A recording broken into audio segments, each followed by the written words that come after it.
Fala galera, estamos de volta. Hoje a gente vai responder uma questão aqui sobre química, sobre modelo atômico e vamos falar sobre Dalton. Sobre o modelo atômico de Dalton, um dos principais objetivos da alquimia era transformar metais comuns em ouro. Para Dalton, isso seria possível? Explique. Então, em primeiro lugar, o átomo de Dalton, vamos lá deixar aqui bem claro, o átomo de Dalton, ele imaginou o átomo como sendo uma pequena esfera, minúscula, é claro, né?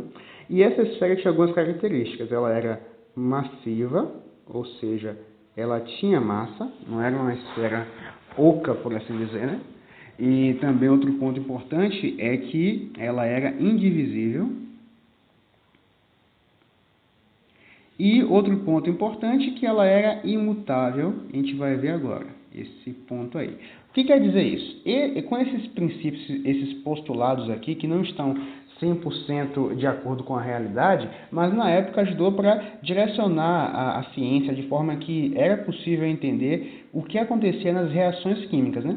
A alquimia, que a questão está perguntando, era uma coisa que o pessoal tentava fazer para transformar um metal comum, como por exemplo ferro, cobre, transformar em ouro, né? Que seria algo surreal naquela época. E esse modelo aqui de Dalton simplesmente dizia o seguinte, dizia que quando tinha uma reação química, por exemplo, vamos imaginar essa reação aqui, o gás hidrogênio reage com o gás oxigênio para formar água, né? A gente sabe aqui, vamos balancear direitinho, 2, 2, pronto.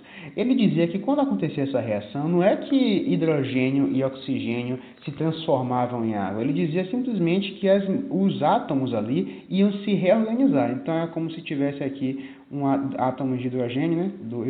4 átomos de hidrogênio, e aqui vou fazer um pouco maior, aqui 2 átomos de oxigênio, e quando eles se organizavam, você ia ter dois no caso, né, moléculas de água. E isso é muito de acordo com o que a gente entende hoje, principalmente com a química básica, do que acontece em uma reação química, né? Então, nesse ponto aqui, ele mostrou que não tinha como você pegar uma coisa, pedra, metal comum, e transformar em ouro. A única coisa que acontecia era você reorganizar os átomos, mas não transformar um átomo em outro. Isso é o que o modelo de Dalton dizia.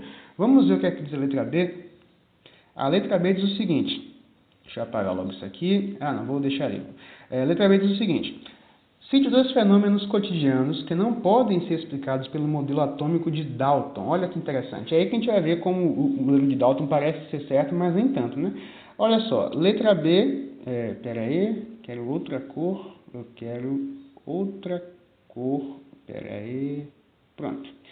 O modelo de Dalton, ele tinha um átomo ali massivo, né, indivisível e tal, e essas duas coisas aqui a gente consegue entender. Em primeiro lugar, porque a gente sabe que existem essas partículas menores que os átomos, né? Os elétrons são um exemplo disso. Então, o modelo de Dalton, ele não explicava a eletricidade, que naquela época não era tão estudada. Eletricidade, pronto, um dos pontos que ele deixa de abordar nesse modelo é isso. Ele não explicava que existia partículas menores que o átomo, que eram os elétrons, que causavam eletricidade. Outra coisa, só para a gente deixar bem claro aqui, então a eletricidade a gente pode imaginar aqui, imagine que isso aqui são 3 átomos de um fio de cobre, então os elétrons aqui ficam passando, né, de átomo em átomo, e esse movimento de elétrons que causa eletricidade. Então no modelo de Dalton não tinha isso, ele falhou nesse ponto, né? Não que falhou, mas ele não chegou a abordar esse ponto, por isso foi superado por outros modelos. Outro fenômeno cotidiano, né? Vamos colocar cotidiano, mas nem tanto, que é a radioatividade, que não é tão observada, mas existe. Radioatividade, que simplesmente é algo que parece muito com o que os alquimistas queriam. Os alquimistas queriam o quê? Né? Eles tinham, imagine aqui um átomo, e aqui dentro tem um núcleo, né, de um átomo aqui, vamos colocar o átomo X. O que acontece com a radioatividade? Esse átomo X espontaneamente vai emitir uma partículazinha, ou receber uma partícula, de forma que esse átomo, na verdade, ele vai só emitir, quando recebe outra coisa, né? Ele vai emitir uma partícula, vai se transformar, talvez, em um átomo Y. Pode ser que tenha até o mesmo nome, mas uma característica específica desse átomo vai ser perdida com essa emissão, que é a radioatividade. Isso tudo exige que a gente admita que existem partículas menores que o átomo, que ele seja divisível. E Dalton disse que ele não podia ser dividido, que o átomo seria a menor coisa que a gente encontraria na natureza. Mas a gente vê pela eletricidade e pela radioatividade que não é bem assim. Existem coisas menores que o átomo e, na verdade, existem coisas menores que os átomos que os cientistas hoje estudam. Então, gente, o nosso resumo sobre o modelo atômico de Dalton foi esse. Espero que tenham gostado. Não deixem de curtir e seguir o canal. Até a próxima.